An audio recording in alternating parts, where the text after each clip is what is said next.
നമസ്കാരം. കടുത്ത സാമ്പത്തിക പ്രതിസന്ധിയും ആസൂത്രണമില്ലായ്മയും കാരണം പ്രതിസന്ധി നേരിടുന്ന KCBയുടെ നഷ്ടക്കണക്കുകൾ പുറത്തുവരുന്നതിനിടെ 10ാം ക്ലാസ് തോറ്റ ജീവനക്കാർ പോലും കൈപ്പറ്റുന്നത് മാസം 1.5 ലക്ഷം രൂപ വരെ. സബ് എഞ്ചിനീയർ ഗ്രേഡിൽ 10ാം ക്ലാസ് തോറ്റ 451 പേർ 1 ലക്ഷത്തിലേറെ ശമ്പളം കൈപ്പറ്റുമെന്നത് വ്യക്തമാക്കുന്ന വിവരാവകാശ രേഖ മറുനാടൻ മലയാളിക്ക് ലഭിച്ചു. 10ാം ക്ലാസ് തോറ്റ സബ് എഞ്ചിനീയർ തസ്തികയിൽ 451 പേർ നിലവിൽ ജോലി ചെയ്യുന്നുവെന്ന് വിവരാവകാശ നിയമപ്രകാരം ലഭിച്ച മറുപടിയിൽ പറയുന്നു. അവരുടെ ശമ്പളം 1,33,695 രൂപയാണ്. സബ് എഞ്ചിനീയർ ഗ്രേഡാണ് ഈ ജീവനക്കാരുടേത്. സബ് എഞ്ചിനീയറുടെ ഗ്രേഡിനേക്കാൾ ഉയർന്ന ഗ്രേഡിലുള്ളവരുണ്ടോ എന്ന ചോദ്യത്തിന് 34 പേരുണ്ടെന്നാണ് മറുപടി ലഭിച്ചത്. അവരുടെ ശമ്പളം 1,43,860 രൂപയാണ്. ഇതുകൂടാതെ 85,000 രൂപ കൈപ്പറ്റുന്ന 28 ജീവനക്കാരും 1,03,800 രൂപ കൈപ്പറ്റുന്ന 2 ജീവനക്കാരും 1,07,200 രൂപ കൈപ്പറ്റുന്ന 4 ജീവനക്കാരും 10ാം ക്ലാസ് തോറ്റ വർക്കറായി ജോലിക്ക് കയറി സ്ഥാനക്കയറ്റം ലഭിച്ച് ഉയർന്ന ശമ്പളം നേടുന്നവരുടെ പട്ടികയിൽ ഉൾപ്പെടുന്നവരാണ്. 1,750 കോടി രൂപ ശരാശരി മാസവരുമാനം ലഭിക്കുമ്പോൾ 1950 കോടിയാണ് KCBയുടെ ചെലവെന്നും മറ്റൊരു KSRTC ആയി വൈദ്യുത ബോർഡ് മാറിക്കൊണ്ടിരിക്കുകയാണെന്നും ചെയർമാൻ ഡോക്ടർ ബിജു പ്രഭാകർ പരിതപിക്കുമ്പോഴാണ് ഈ ഞെട്ടിക്കുന്ന ശമ്പള വിവരങ്ങൾ പുറത്തുവരുന്നത്. 10ാം ക്ലാസ് തോറ്റ് വർക്കറായി ജോലിക്ക് കയറിയവർ 1.5 ലക്ഷത്തോളം വരെ ശമ്പളം നേടുന്നുവെന്ന വിവരം മറുനാടൻ മലയാളി മുൻപ് പുറത്തുവിട്ടിരുന്നു.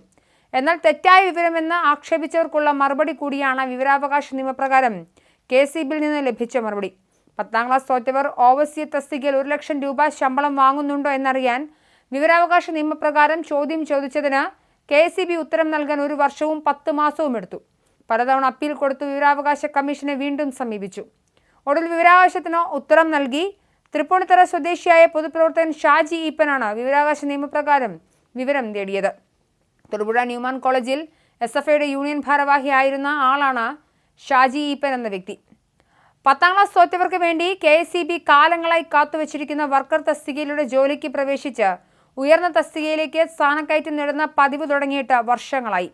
കൃത്യമായി പറഞ്ഞാൽ പിണറായി വിജയൻ 1996-ൽ വൈദ്യുതി മന്ത്രിയായിരിക്കെ ചെയ്ത ഏറ്റവും വലിയ ജനദ്രോഹമായിരുന്നു ആ വിചിത്രമായ ഉത്തരവ്. KCBയിൽ വർക്കർ തസ്തികയിൽ ജോലിക്ക് കയറാനുള്ള യോഗ്യത SSLC ഫെയിൽ എന്നാക്കി വെച്ചു.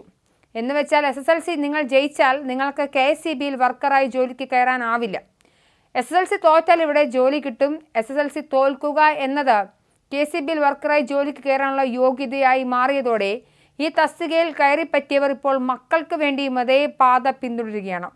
സംവരണം ചെയ്യപ്പെട്ടതുപോലെ ഈ തസ്തികയിലൂടെ നുഴഞ്ഞുകയറ്റം ഇപ്പോഴും തുടരുന്നുണ്ട്. ഈ രീതിയിൽ വർക്കർ തസ്തികയിൽ ജോലി തേടുന്നയാൾക്ക് പ്രൊമോഷൻ കിട്ടുന്ന തസ്തികയാണ് ലൈൻമാൻ. ഈ ജീവനക്കാരന് പിന്നീട് പ്രൊമോഷൻ കിട്ടുന്ന തസ്തികയാണ് ഓവർസിയർ, പിന്നീട് സബ് എഞ്ചിനീയർ. ഈ സബ് എഞ്ചിനീയർ വരെ പോകുന്നതിന് തുല്യതാ പരീക്ഷ എന്ന പേരിൽ ഏതെങ്കിലും ഒരു സർട്ടിഫിക്കറ്റ് കൊണ്ടുപോയി കൊടുത്താലും മതി. KCBയിൽ ഇങ്ങനെ സബ് എഞ്ചിനീയറായി ജോലി ചെയ്യുകയോ അല്ലെങ്കിൽ സബ് എഞ്ചിനീയർ തസ്തികയിൽ ശമ്പളം കൈപ്പറ്റുകയോ ചെയ്യുന്ന അനേകം പേർ 10ാം ക്ലാസ് തോറ്റവരാണ്. ലോകത്തെങ്ങും ഇല്ലാത്ത വിചിത്ര രീതിയാണത്. ഇപ്പോഴുള്ള 80% ഓവർസിയർമാരും 10 തോറ്റവരാണെന്നാണ് കണക്കുകൾ സൂചിപ്പിക്കുന്നത്. സർവീസിൽ 10 വർഷം പൂർത്തിയാക്കിയാൽ അസിസ്റ്റന്റ് എഞ്ചിനീയറുടെ ശമ്പളവും ഇവർക്ക് ലഭിക്കുന്നുണ്ട്.